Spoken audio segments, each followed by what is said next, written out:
আমাদের গ্রাউন্ড বিম সব কমপ্লিট হয়ে যাওয়ার পরে সব প্লিন মোটামুটি আপ টু প্লিন পর্যন্ত স্যান্ড ফিলিংও হয়ে যাওয়ার পরে এবার আমরা এই কলামটাকে গ্রাউন্ড বিম রুফ বিম পর্যন্ত এটাকে আমরা ঢালাই করব। প্রথমে আমরা কলামের ক্ষেত্রে আগে যেমনি দেখিয়েছি কলামের স্টার্টার থাকবে, কলামের স্টার্টার থেকে আমি কলাম শুরু করব। এইবার যেটা হলো এই কলামগুলো আমার লিন্টেল পর্যন্ত মানে 2.1 মিটার বা লিন্টেল পর্যন্ত আমরা এটা ঢালাই করব। তারপরেরটা আমরা আবার লিন্টেল ঢালাই হয়ে যাওয়ার পরে আমরা করব।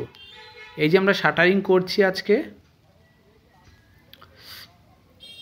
এই যে শাটারিংটা পুরো স্ট্রংলি করতে হয়, যেহেতু এগুলো অনেক বড় সাইজের কলাম, তাই ভালো করে প্লাই দিয়ে এই যে শাটারিংটা আমার করা।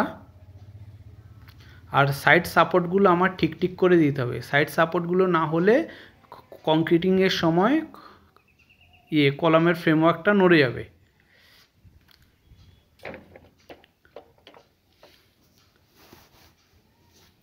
এই যে দুটো কলাম আমার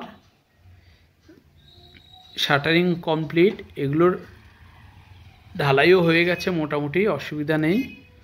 আর এইটা হলো আমার কংক্রিটের ঢালাইয়ের পরে এই যে ডি শাটারিং, এইটা একটা ভাইটাল জিনিস। এইটাকে আমাদেরকে দেখতে হয় কিভাবে। শাটারিং এই যে 2100 ঢালাই হয়ে গেছে, মানে 7 ফুট ঢালাই হয়ে যাওয়ার পরে এবার আমরা ডি শাটারিং করছি, মানে ফ্রেমওয়ার্কটাকে খুলছি। এইবার ফ্রেমওয়ার্কটা খোলার সময় আমাকে খেয়াল করতে হবে, অ্যাকচুয়ালি ভার্টিক্যাল, যেহেতু এটা ভার্টিক্যাল ফ্রেমওয়ার্ক আমার 2 থেকে 3 দিনের মধ্যে আমরা খুলতে পারি, ঠিক আছে।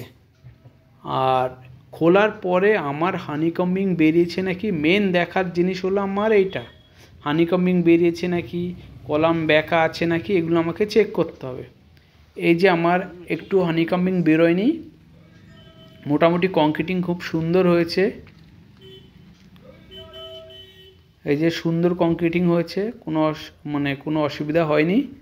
আর কলাম মোটামুটি ভার্টিক্যালি আছে।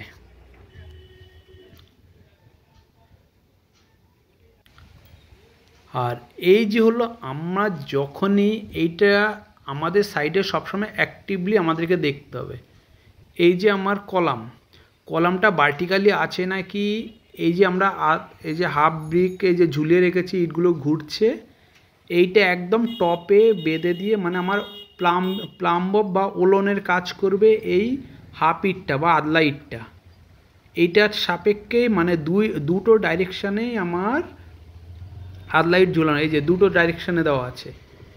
এখন হাওয়া হচ্ছে বলে এটা দুলছে।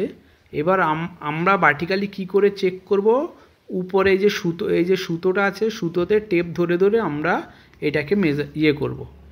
আর এই যে ডি শাটারিং হওয়ার পরে আমার আবার করতে হবে, আবার এই ফ্রেমগুলোকে দিয়ে আমরা আবার কাজ করব।